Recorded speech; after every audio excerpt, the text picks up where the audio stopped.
Yan. Lagpas na. Then, cabbage.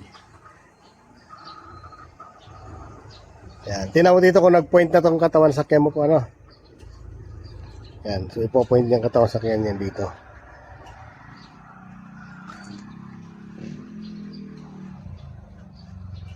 Yan. Up. Okay na. Sige, gitna nyo po. Then, atras.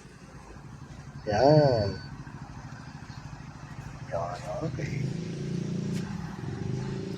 So, lalapit na lang yung gulong niya doon.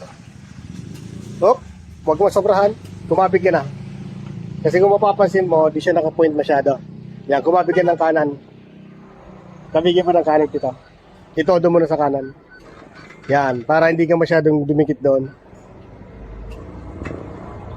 Okay, pump. Okay lang yan. Reverse. Pump ka ng konting gas. Okay lang naman yan. Okay lang po yan kasi pababa yan eh. Yan, lumalapit yung gulong ha. Sige, lapit. Sige pa. Sige pa. Sige pa. Kati pa. Yan, adjust ka ngayon. Yan. Yan, gagawin nyo po ha. Pag dumikit na, adjust na. Papunta dito. Yan na. Yan. Okay na yan. Then, todo sa ano.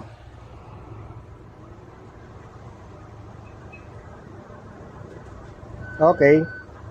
Todo yung manibela ha. Para madaling maka-adjust.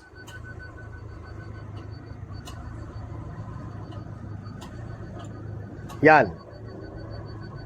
Gitna. Isa pa. Yan. Din atras. Yan. Pwede na po yan.